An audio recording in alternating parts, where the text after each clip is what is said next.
ನಮಸ್ಕಾರ. ಕೊರೋನಾ ಎಚ್ಚರ ಮಧ್ಯಾಹ್ನದ ಬುಲೆಟಿನ್ಗೆ ಸ್ವಾಗತ. ನಾನು ಗೌತಮ್ ಶೆಟ್ಟಿ. ದೇಶದಲ್ಲಿ ಮಾತ್ರ ಅಲ್ಲ, ರಾಜ್ಯದಲ್ಲೂ ಕೂಡ ಕೋವಿಡ್-19 ಅಟ್ಟಹಾಸ ಮುಂದುವರಿತಾ ಇದೆ. ಸೋಂಕಿತರ ಸಂಖ್ಯೆಯಲ್ಲಿ ದಿನದಿಂದ ದಿನಕ್ಕೆ ಏರಿಕೆ. ಅಂದ್ರೆ ಈ ಹಿಂದೆ 2-3 ದಿನಗಳಿಗೆ 12-11 ಪ್ರಕರಣಗಳು ಪತ್ತೆಯಾಗ್ತಾ ಇದ್ರೆ, ಇದೀಗ ಸಂಜೆಯಿಂದ ಮಧ್ಯಾಹ್ನದೊಳಗಡೆ ಇಂತಹ ಪ್ರಕರಣಗಳು ಪತ್ತೆಯಾಗ್ತಾ ಇದೆ. ಈಗಾಗಲೇ 258ಕ್ಕೆ ಏರಿಕೆಯಾಗಿದೆ. ನಿನ್ನೆ 274 ಇತ್ತು.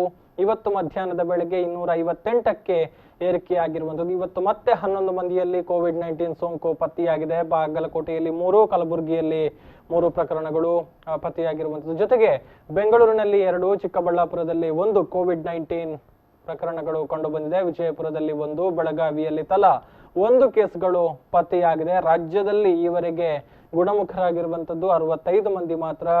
ರಾಜ್ಯದಲ್ಲಿ ಈವರೆಗೆ 9 ಮಂದಿ ಬಲಿಯಾಗಿದ್ದಾರೆ. ಅಂದ್ರೆ ಸಾವಿನ ಪ್ರಮಾಣದಲ್ಲೂ ಕೂಡ ಏರಿಕೆಯನ್ನು ನಾವು ಕಾಣ್ತಾ ಇದ್ದೀವಿ. ಅವರಿಗೆ 5 ಸಾವುಗಳು ಸಂಭವಿಸಿತ್ತು. ಆ ಬಳಿಕ ಸ್ವಲ್ಪ ನಿಯಂತ್ರಣಕ್ಕೆ ಬಂದಿದೆ ಸಾವಿನ ಪ್ರಮಾಣ ಎನ್ನುವಂತಹ ನಿರೀಕ್ಷೆಗಳಿತ್ತು. ಆದ್ರೆ ಕಳೆದ 2-3 ದಿನಗಳಿಂದ ಮತ್ತೆ ದಿನಕ್ಕೊಬ್ಬರ ಹಾಗೆ ಬಲಿಯಾಗ್ತಾ ಇದ್ದಾರೆ. ಅಂದ್ರೆ ಹಿರಿಯ ವಯಸ್ಸಿನ ಜೀವಗಳು ಈ ಒಂದು ಸೋಂಕಿಗೆ ತುತ್ತಾದಂಥವರು ಸಾವನ್ನಪ್ತಾ ಇದ್ದಾರೆ ಅನ್ನುವಂಥದ್ದು. ಇವತ್ತು ಮತ್ತೆ 11 ಮಂದಿಗೆ ಕೋವಿಡ್-19 ಸೋಂಕು ತಗುಲಿರುವಂತಹ ವಿಚಾರಗಳು ದೃಢಪಟ್ಟಿರುವಂಥದ್ದು. ಈ ಹಿಂದೆ ಅವರನ್ನ ಆಸ್ಪತ್ರೆಗಳಿಗೆ ದಾಖಲು ಮಾಡಿಕೊಳ್ಳಲಾಗಿತ್ತು. ಆದ್ರೆ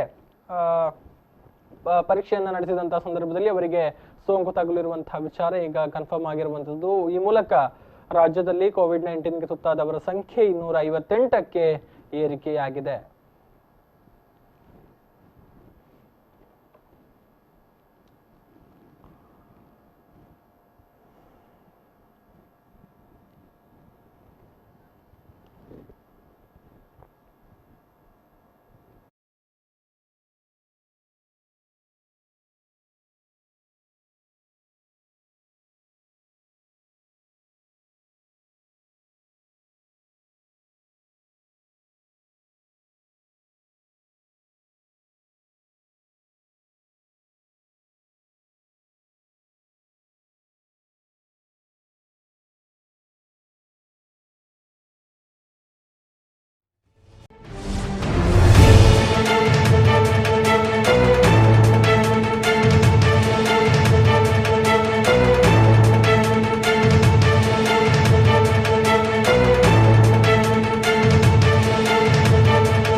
ರಾಜ್ಯದಲ್ಲಿ ಮಾತ್ರ ಅಲ್ಲ, ದೇಶದಲ್ಲಿ 2ನೇ ಹಂತದ ಲಾಕ್ಡೌನ್ ಈಗ ಜಾರಿಯಾಗಿರುವಂತದ್ದು. ಮೇ 3ರವರೆಗೂ ಕೂಡ ವಿಸ್ತರಣೆಯಾಗಿದೆ. ಪ್ರಧಾನಿ ನರೇಂದ್ರ ಮೋದಿ ಅವರು ಈ ಬಗ್ಗೆ ಅಧಿಕೃತ ಘೋಷಣೆಯನ್ನು ಕೂಡ ಮಾಡಿದ್ದಾರೆ. ಈ ಒಂದು ವಿಸ್ತರಣೆಯನ್ನ ನಾವು ಸ್ವಾಗತ ಮಾಡ್ತೇವೆ. ಏಪ್ರಿಲ್ 20ರವರೆಗೆ ಮತ್ತಷ್ಟು ಕಟ್ಟುನಿಟ್ಟಿನ ಕ್ರಮವನ್ನ ತೆಗೆದುಕೊಳ್ಳಲಾಗುತ್ತೆ ರಾಜ್ಯದಲ್ಲಿ. ಇದಕ್ಕೆ ಎಲ್ಲರೂ ಕೂಡ ಸಹಕಾರವನ್ನ ಕೊಡಬೇಕು ಎನ್ನುವಂತಹ ವಿನಂತಿಯನ್ನ ಮಾಡಿಕೊಂಡಿದ್ದಾರೆ ಮುಖ್ಯಮಂತ್ರಿ BS ಯಡಿಯೂರಪ್ಪನವರು. ಇನ್ನು ಪ್ರಧಾನಿಯವರು ಕೊಟ್ಟಿರುವಂತಹ 7 ಸೂತ್ರಗಳೇನಿದೆ ಅದನ್ನ ಕಟ್ಟುನಿಟ್ಟಾಗಿ ಪಾಲನೆ ಮಾಡೋಣ. ಈಗಾಗಲೇ ರಾಜ್ಯದಲ್ಲಿ ಅನಗತ್ಯವಾಗಿ ಸಂಚಾರ ಮಾಡ್ತಾ ಇದ್ದಂತಹ 57,633 ವಾಹನಗಳನ್ನು ನಾವು ಸೀಸ್ ಮಾಡಿದ್ದೇವೆ. ಜೊತೆಗೆ 2,181 ಜನರ ಮೇಲೆ FIR ಅನ್ನು ಕೂಡ ದಾಖಲು ಮಾಡಿದ್ದೇವೆ. ಈ ನಿಟ್ಟಿನಲ್ಲಿ 85 ಲಕ್ಷ ರೂಪಾಯಿ ದಂಡವನ್ನು ಕೂಡ ಈಗಾಗಲೇ ವಸೂಲಿ ಮಾಡಲಾಗಿದೆ. ಈ ನಿಟ್ಟಿನಲ್ಲಿ ಎಲ್ಲರೂ ಕೂಡ ಎಚ್ಚರಿಕೆಯನ್ನು ವಹಿಸಬೇಕು. ಅನಗತ್ಯವಾಗಿ ಸಂಚಾರ ಮಾಡುವಂತದ್ದಕ್ಕೆ ಕಡಿವಾಣ ಬೀಳಬೇಕು. ಜೊತೆಗೆ ಇರುವಂತಹ ಲಾಕ್ಡೌನ್ಗೆ ಎಲ್ಲರೂ ಕೂಡ ಸಹಕಾರವನ್ನ ಕೊಡಬೇಕು ಎನ್ನುವಂತಹ ಮನವಿಯನ್ನ ಮುಖ್ಯಮಂತ್ರಿಗಳು ಮಾಡಿಕೊಂಡಿದ್ದಾರೆ.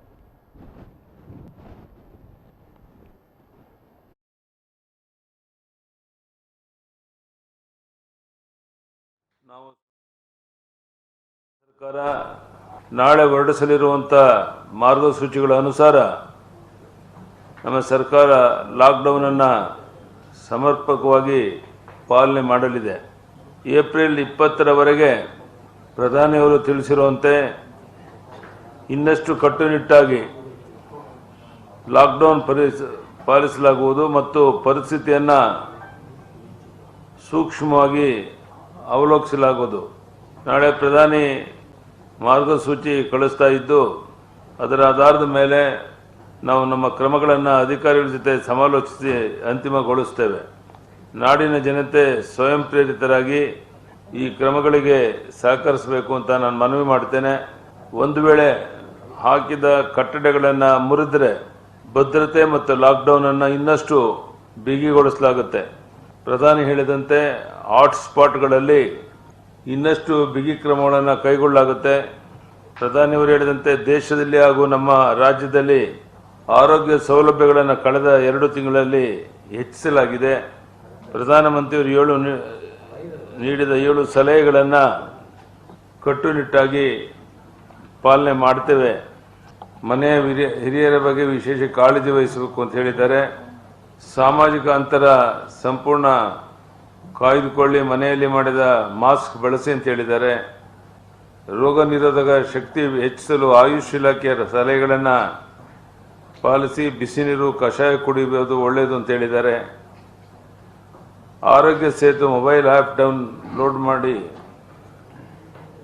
ಡೌನ್ಲೋಡ್ ಮಾಡಿಕೊಳ್ಳಿ. ಬಡ ಕುಟುಂಬಗಳಿಗೆ ನೆರವಾಗಿ, ಕೃಷಿ ಉದ್ಯೋಗದಲ್ಲಿ ಸಹೋದ್ಯೋಗಿಗಳಿಗೆ ನೆರವಾಗಿ, ಯಾವುದೇ ತೊಂದರೆ ಆಗದಂತೆ ನೆರವಾಗಬೇಕು ಅನ್ನೋ ಹೇಳಿದ್ದಾರೆ. ಈಗಾಗಲೇ ನಾವು ಕೃಷಿಕರಿಗೆ ಯಾವುದೇ ರೀತಿ ತೊಂದರೆ ಆಗದಂತೆ ರಸಗೊಬ್ಬರ, ಬಿತ್ತನೆ ಬೀಜ, ಅವರ ಚಟುವಟಿಕೆಗಳಿಗೆ ಎಲ್ಲ ರೀತಿ ವ್ಯವಸ್ಥೆ ಮಾಡಿದ್ದೇವೆ. ಬಹಳ ಮುಖ್ಯವಾಗಿ ಅವರು ಹೇಳುವಂಥದ್ದು ಪೊಲೀಸ್, ಆರೋಗ್ಯ ಕಾರ್ಯಕರ್ತರನ್ನ, ಪೌರ ಕಾರ್ಮಿಕರನ್ನ ಗೌರವದಿಂದ ಕಾಣುವಂಥದ್ದು. ದೇಶದಲ್ಲಾಗಲಿ ರಾಜ್ಯದಲ್ಲಾಗಲಿ ಅಗತ್ಯ ವಸ್ತುಗಳ ಪೂರೈಕೆಗೆ, ಔಷಧಿ ಪೂರೈಕೆಗೆ ಯಾವುದೇ ತೊಂದರೆ ಇಲ್ಲ, ಎಲ್ಲ ವ್ಯವಸ್ಥೆ ಇದೆ ಅಂತ ಹೇಳಿದ್ದಾರೆ.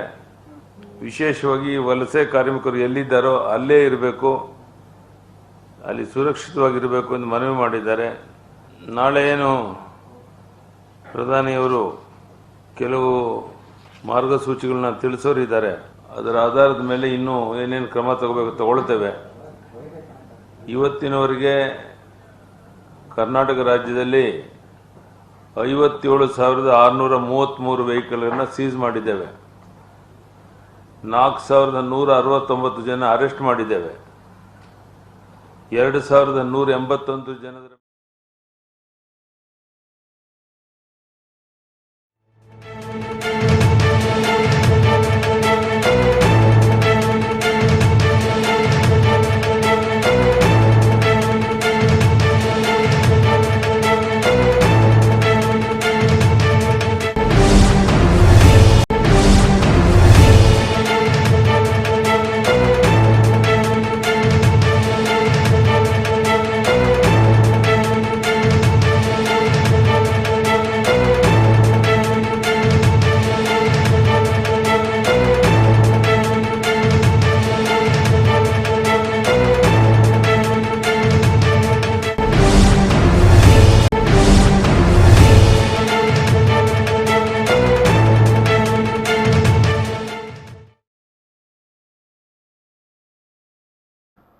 ಕರ್ನಾಟಕದಲ್ಲಿ ಕೋವಿಡ್-19 ನಿಯಂತ್ರಣಕ್ಕೆ ಸಿಗ್ತಾ ಇಲ್ಲ. ದಿನದಿಂದ ದಿನಕ್ಕೆ ಪ್ರಕರಣಗಳ ಸಂಖ್ಯೆ ಏರಿಕೆ ಆಗ್ತಾ ಇದೆ. ಈ ಹಿನ್ನೆಲೆಯಲ್ಲಿ ಈಗ ಹೊಸದಾಗಿ ಒಂದು ತೀರ್ಮಾನಕ್ಕೆ ಬಂದಿದೆ ರಾಜ್ಯ ಆರೋಗ್ಯ ಇಲಾಖೆ. ಅಂದ್ರೆ ಈವರೆಗೆ ಗಮನಿಸಿದ ಹಾಗೆ ಯಾರು ಈ ಒಂದು ಕೋವಿಡ್-19 ಸೋಂಕಿತರಿದ್ದಾರೋ ಅಥವಾ ಅಶಂಕಿತರಿದ್ದಾರೋ ಕೇವಲ ಅವರ ಪರೀಕ್ಷೆಯನ್ನ ಮಾಡಲಾಗ್ತಾ ಇತ್ತು. ಅವರ ಸ್ಯಾಂಪಲ್ ಅನ್ನ ಕಲೆಕ್ಟ್ ಮಾಡಿಕೊಂಡು ಲ್ಯಾಬ್ಗೆ ಕಳಿಸಲಾಗ್ತಾ ಇತ್ತು. ಆದ್ರೆ ಇನ್ನು ಮುಂದೆ ಪರೋಕ್ಷವಾಗಿ ಕೂಡ ಸೋಂಕಿತರ ಪರೀಕ್ಷೆ ಮಾಡುವುದಕ್ಕೆ ತೀರ್ಮಾನವನ್ನ ಮಾಡಲಾಗಿದೆ. ಈ ಬಗ್ಗೆ ವಿಶೇಷವಾಗಿ ನಡೆದಂತಹ ಟಾಸ್ಕ್ ಫೋರ್ಸ್ ಕಮಿಟಿ ಸಭೆಯಲ್ಲೂ ಕೂಡ ತೀರ್ಮಾನವನ್ನು ನಾವು ತೆಗೆದುಕೊಂಡಿದ್ದೇವೆ ಎನ್ನುವಂತಹ ಮಾಹಿತಿಯನ್ನ ರಾಜ್ಯ ಆರೋಗ್ಯ ಸಚಿವ ಬಿ ಶ್ರೀರಾಮುಲು ಅವರು ಕೊಟ್ಟಿದ್ದಾರೆ. ಅಂದ್ರೆ ಇಲ್ಲಿ ತನಕ ಕೋವಿಡ್-19 ಪರೀಕ್ಷೆಗಳನ್ನ ಕೇವಲ ಪ್ರಾಥಮಿಕ ಹಂತದಲ್ಲಿ ಮಾತ್ರ ಮಾಡಲಾಗ್ತಾ ಇತ್ತು. ಈಗ ರಾಜ್ಯದ ಎಲ್ಲಾ ಜಿಲ್ಲೆಗಳಲ್ಲೂ ಕೂಡ ಸೆಕೆಂಡರಿ ಕಾಂಟ್ಯಾಕ್ಟ್ ಗಳನ್ನ ಫೈಂಡ್ ಔಟ್ ಮಾಡಿ ಅವರನ್ನು ಕೂಡ ತಪಾಸಣೆಗೆ ಒಳಪಡಿಸುವಂತಹ ಕೆಲಸವನ್ನ ನಾವು ಮಾಡ್ತೇವೆ ಅನ್ನುವಂತಹ ಮಾತುಗಳನ್ನ ಹೇಳಿದ್ದಾರೆ. ಅಂದ್ರೆ ಚಿತ್ರದುರ್ಗದಲ್ಲಿ ಈ ಬಗ್ಗೆ ಮಾಹಿತಿಯನ್ನು ಕೊಟ್ಟಿರುವಂತದ್ದು ಆರೋಗ್ಯ ಸಚಿವ ಶ್ರೀರಾಮುಲು ಅವರು. ಈಗಾಗಲೇ 250ಕ್ಕೂ ಅಧಿಕ ಮಂದಿ ಸೋಂಕಿಗೆ ತುತ್ತಾಗಿರುವಂತಹ ವಿಚಾರಗಳು, ಜೊತೆಗೆ 9 ಜನರು ಕೂಡ ಬಲಿಯಾಗಿರುವಂತದ್ದನ್ನ ನಾವು ನೋಡಬಹುದು. ಈ ಹಿನ್ನೆಲೆಯಲ್ಲಿ ಇನ್ನು ಮುಂದೆ ಸ್ವಲ್ಪ ಸ್ಟ್ರಿಕ್ಟ್ ಆಗಿ ಈ ಒಂದು ವಿಚಾರಗಳನ್ನ ಫಾಲೋ ಅಪ್ ಮಾಡಬೇಕಾಗುತ್ತೆ. ಅದಕ್ಕಾಗಿ ಈಗ ಸೆಕೆಂಡರಿ ಕಾಂಟ್ಯಾಕ್ಟ್ ಗಳನ್ನ ಕೂಡ ಟ್ರೇಸ್ ಮಾಡಿ ಅವರನ್ನು ಕೂಡ ತಪಾಸಣೆಗೆ ಒಳಪಡಿಸುವಂತಹ ಕೆಲಸಗಳಾಗುತ್ತೆ ಎನ್ನುವಂತಹ ಮಾಹಿತಿಯನ್ನ ಈಗ ಆರೋಗ್ಯ ಸಚಿವರು ಹಂಚಿಕೊಂಡಿದ್ದಾರೆ.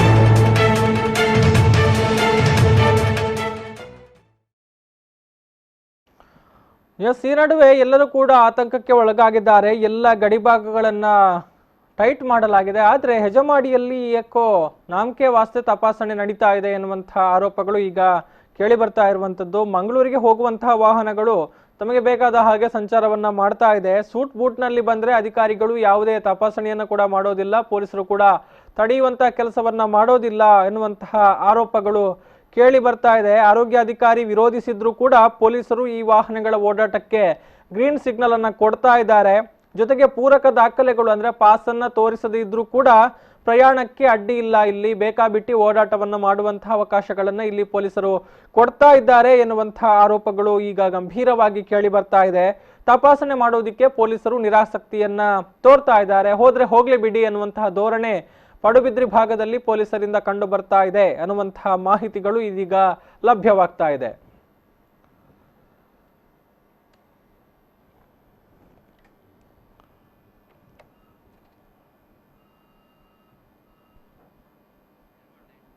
ಹೆಚ್ಚಿನ ಡೀಟೇಲ್ಸ್ ಕೊಡ್ತಾರೆ ಪ್ರತಿನಿಧಿ ಸುರೇಶ್ ಯರ್ಮಾಳ್. ಹಲೋ ಸುರೇಶ್.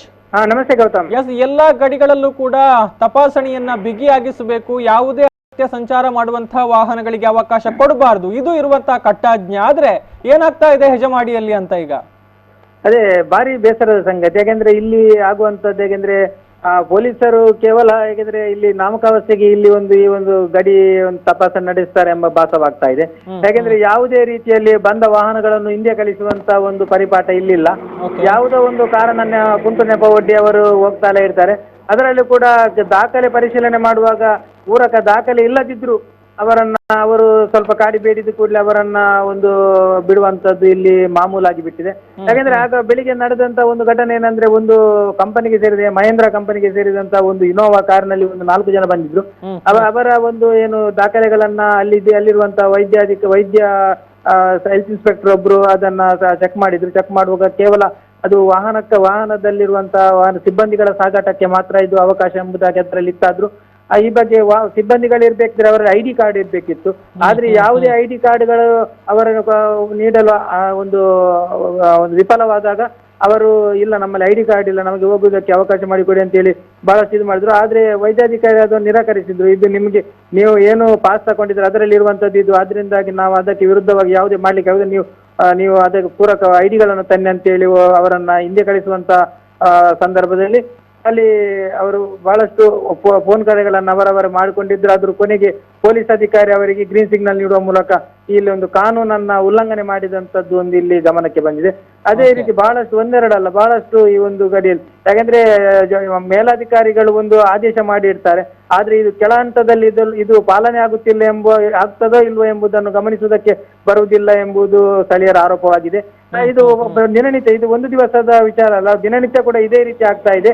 ಆದ್ರೆ ಇಲ್ಲಿ ಬಹಳಷ್ಟು ಬೇಸರ ಆಗ್ತದೆ. ಯಾಕಂದ್ರೆ ಉಡುಪಿಯಿಂದ ಮಂಗಳೂರು ಕಡೆ ವಾಹನಗಳು ಯಾಕಂದ್ರೆ ನಿರಾಳವಾಗಿ ಯಾವುದೇ ಅಡೆತಡೆ ಇಲ್ಲದೆ ಯಾವುದೇ ದಾಖಲೆಗಳು. ಯಾಕಂದ್ರೆ ಇಲ್ಲಿ ಮತ್ತೊಂದು ಘಟನೆ ಏನಂದ್ರೆ, ಇಲ್ಲಿ ಯಾರದ್ದೋ ಒಂದು ವಾಹನವನ್ನ ಸ್ಟಿಕ್ಕರ್ ಅಂಟಿಸಿದ ವಾಹನ ಯಾರೋ ಒಬ್ರು ತಂದ್ರು ಕೂಡ ಅವರಿಗೆ ಕೂಡ, ಯಾಕಂದ್ರೆ ಅದು ನಿಜವಾಗಿ ಅದು ಕಾನೂನು ಬಾಹಿರವಾಗಿ ಯಾರದ್ದೋ ಒಂದು ವಾಹನ ಅದರಲ್ಲಿ ಒಂದು ಕಂಪನಿಯದ್ದು ಹೆಸರಿತ್ತು. ಅವರು ಅದಕ್ಕೆ ಬೇಕಾದ ಅದು ಬಿಟ್ಟು ಅವರದ್ರ ವಾಹನದ ದಾಖಲೆಗಳು ಇಲ್ಲದಿದ್ರು ಅವರನ್ನು ಈ ಒಂದು ಗಡಿಯಲ್ಲಿ ಹೋಗಬಿಟ್ಟದ್ದು ಬಹಳಷ್ಟು ಬೇಸರದ ಸಂಗತಿ. ಯಾಕೆಂದ್ರೆ ಇದು ಆತಂಕಕಾರಿ ಕೂಡ. ಯಾಕೆಂದ್ರೆ ಕಾನೂನು ಪಾಲಿಸಬೇಕಾಗಿದ್ದ ಪೊಲೀಸರೇ ಇದರ ಒಂದು ಕಾನೂನನ್ನು ಉಲ್ಲಂಘನೆ ಮಾಡುವಂತದ್ದು ಬಹಳಷ್ಟು ಆತಂಕಕಾರಿ ವಿಚಾರ. Gautam, yes, thank you Suresh, ತಮ್ಮೆಲ್ಲ ಮಾಹಿತಿ. ಓಕೆ. ಎಸ್, ತಪಾಸಣೆ ಬಿಗಿಯಾಗಬೇಕಿತ್ತು. ಪ್ರತಿಯೊಂದು ವಾಹನಗಳನ್ನ ಮಂಗಳೂರು ಭಾಗದಲ್ಲಿ ನಾವು ಗಮನಿಸ್ತಾ ಇದ್ದೇವೆ. ಯಾವುದೇ ವಾಹನಗಳು ಕೂಡ ಅನ್ನೆಸರಿಯಾಗಿ ಓಡಾಡೋ ಹಾಗೆ ಇಲ್ಲ. ಈಚ್ ಅಂಡ್ ಎವ್ರಿ ವಾಹನಗಳನ್ನ, ಪ್ರತಿಯೊಂದು ಪಾಸ್ಗಳನ್ನ ಕೂಡ ಅಷ್ಟು ಸ್ಟ್ರಿಕ್ಟ್ ಆಗಿ ತಪಾಸಣೆ ಮಾಡ್ತಾ ಇದ್ದಾರೆ. ಆದ್ರೆ ಗಡಿ ಭಾಗದಲ್ಲಿ 2 ಜಿಲ್ಲೆಗಳು, ಅತ್ತ ಕಡೆ ಉಡುಪಿ ಜಿಲ್ಲಾಧಿಕಾರಿಗಳು ಹೇಳಿದ್ದಾರೆ, ಹೊರ ಜಿಲ್ಲೆಗಳಿಂದ ಯಾವುದೇ ವಾಹನಗಳು ಬರೋದಕ್ಕೆ ನಾವು ಬಿಡೋದಿಲ್ಲ. ಅಂದ್ರೆ ಈಗಾಗಲೇ ಏನು ಲಾಕ್ಡೌನ್ ಇರುವಂತಹ ಅವಧಿಯಲ್ಲೂ ಕೂಡ ಏನು ಕೆಲವೊಂದು ಸಮಯದಡಿ ಸಡಿಲ ಆದ್ರೆ ಹೊರ ಜಿಲ್ಲೆಗಳಲ್ಲಿ ಸಿಲುಕಿಕೊಂಡಿರುವಂತಹ ಉಡುಪಿಯವರು ಜಿಲ್ಲೆಗೆ ಬರೋದಿಕ್ಕೆ ಅಂತ ಸಿದ್ಧತೆಯನ್ನ ಮಾಡ್ಕೊಳ್ತಾರೆ. ಅದೇ ರೀತಿ ಉಡುಪಿ ಜಿಲ್ಲೆಯೊಳಗೆ ಬಂದಿಯಾಗಿರುವಂತಹವರು ಈಗ ಹೊರಗೆ ಹೋಗೋದಿಕ್ಕೆ ಅವಕಾಶಗಳನ್ನ ಹುಡುಕ್ತಾ ಇದ್ದಾರೆ. ಆದ್ರೆ ಯಾವುದೇ ಕಾರಣಕ್ಕೂ ಇಂತಹ ವಿಚಾರಗಳಿಗೆ ಅವಕಾಶ ಇಲ್ಲ ಅನ್ನುವಂತಹ ಮಾತುಗಳನ್ನು ಉಡುಪಿ ಜಿಲ್ಲಾಧಿಕಾರಿಗಳು ಹೇಳಿದ್ರು. ಆದ್ರೆ ಗಡಿ ಭಾಗದಲ್ಲಿ ಈ ರೀತಿ ಆಗ್ತಾ ಇರುವಂತದನ್ನು ನೋಡಿದ್ರೆ ಈ ರೀತಿ ಎಷ್ಟು ವಾಹನಗಳು ಪೊಲೀಸರ ಕಣ್ಣು ತಪ್ಪಿಸಿ ಓಡಾಡಿರಬಹುದು ಅನ್ನುವಂತ ಪ್ರಶ್ನೆಗಳು ಈಗ ಸಾರ್ವಜನಿಕರಿಂದ ಕೇಳಿ ಬರ್ತಾ ಇದೆ.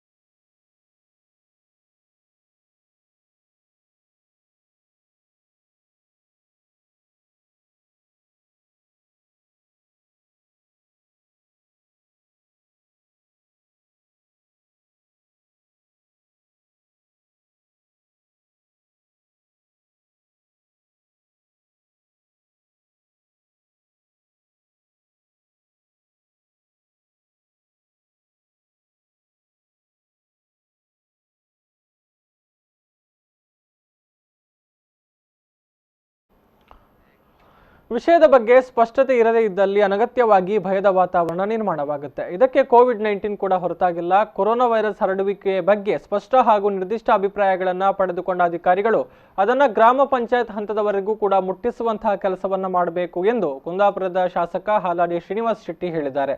ಕುಂದಾಪುರ ತಾಲೂಕು ಪಂಚಾಯತಿಯ ಡಾಕ್ಟರ್ ವಿ.ಎಸ್. ಆಚಾರ್ಯ ಸಭಾಂಗಣದಲ್ಲಿ ಅಧಿಕಾರಿಗಳ ಜೊತೆಗೆ ಕೊರೋನಾ ಜಾಗೃತಿ ಹಾಗೂ ತೆಗೆದುಕೊಂಡಿರುವಂತಹ ಕ್ರಮಗಳ ಬಗ್ಗೆ ನಡೆಸಿದಂತಹ ಅಧಿಕಾರಿಗಳ ಸಭೆಯಲ್ಲಿ ಪಾಲ್ಗೊಂಡು ಮಾತನಾಡಿದರು. ಲಾಕ್ಡೌನ್ ಮುಂದುವರಿಸುವುದು ಈಗ ಅಗತ್ಯ ಆಗಿದೆ. ಈ ಅವಧಿಯಲ್ಲಿ ಪಾಲಿಸಬೇಕಾದ ಮುನ್ನೆಚ್ಚರಿಕಾ ಕ್ರಮಗಳು, ದಿನನಿತ್ಯದ ಜೀವನದಲ್ಲಿ ಯಾವುದು ಅವಶ್ಯಕ ಯಾವುದು ಬೇಡ ಅನ್ನುವಂಥದ್ರ ಬಗ್ಗೆ ಸ್ಪಷ್ಟ ಅಭಿಪ್ರಾಯಗಳು ಜನರಿಗೆ ಇರಬೇಕು. ಹೊರಗಡಿಯಿಂದ ಬರುವಂತಹ ಸರಕು ಸಾಗಾಟ ಹಾಗೂ ಇತರ ವಾಹನ ಚಾಲಕರ ಆರೋಗ್ಯ ಸ್ಥಿರತೆಯನ್ನ ಪರೀಕ್ಷಿಸಿ ಒಳಗೆ ಬಿಡಬೇಕು. ಕೃಷಿಗೆ ಅಗತ್ಯವಾದ ವಸ್ತುಗಳ ಹಾಗೂ ದಿನಬಳಕೆ ವಸ್ತುಗಳ ಸಾಗಾಟ ವಾಹನಗಳ ಸಂಚಾರಕ್ಕೆ ಸಮಸ್ಯೆ ಮಾಡಬಾರದು. ಸರ್ಕಾರದ ಮಾರ್ಗದರ್ಶಿ ಸೂಚನೆಗಳಿಗೆ ಧಕ್ಕೆಯಾಗದಂತೆ ಕೃಷಿ ಚಟುವಟಿಕೆಗಳ ಆರಂಭಕ್ಕೆ ಸೂಕ್ತ ಕ್ರಮ ಕೈಗೊಳ್ಳುವ ಮೂಲಕ ಕೃಷಿಕರ ಗೊಂದಲ ಪರಿಹಾರಕ್ಕೆ ಅಧಿಕಾರಿಗಳು ಕ್ರಮವನ್ನು ವಹಿಸಬೇಕು ಅನ್ನುವಂತಹ ಸೂಚನೆಯನ್ನು ಈ ಸಂದರ್ಭದಲ್ಲಿ ಕೊಟ್ಟರು.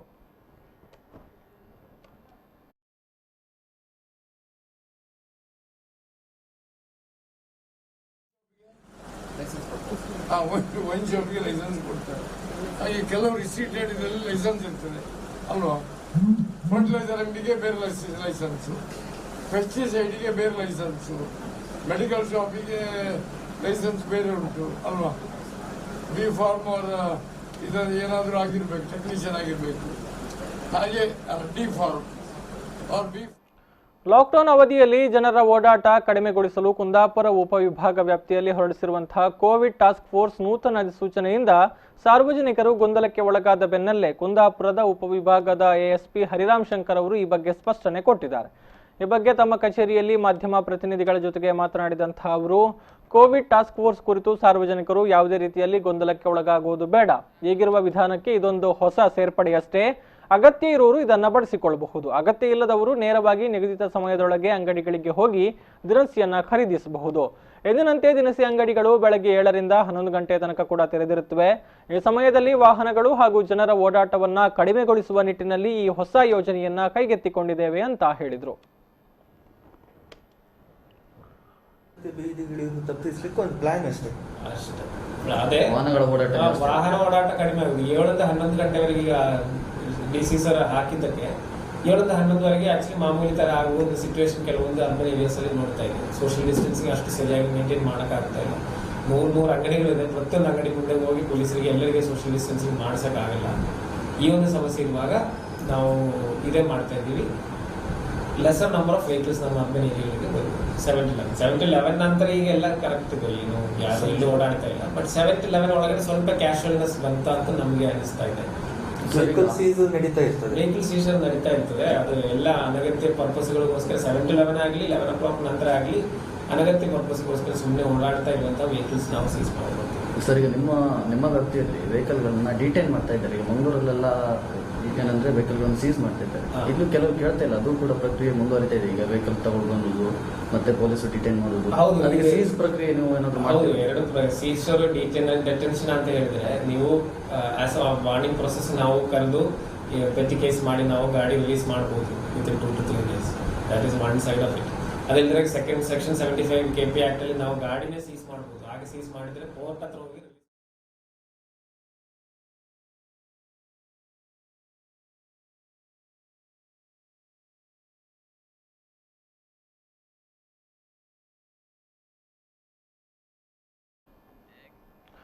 ಇದಿಷ್ಟು ಇಂದು ಮಧ್ಯಾಹ್ನದ ಸುದ್ದಿ. ಮುಂದಿನ ಸುದ್ದಿ ಮಾಹಿತಿ ಜೊತೆಗೆ ಮತ್ತೆ ಬರ್ತೀನಿ. ನೋಡ್ತಾ ಇರಿ V4 ನ್ಯೂಸ್. ನಮಸ್ಕಾರ.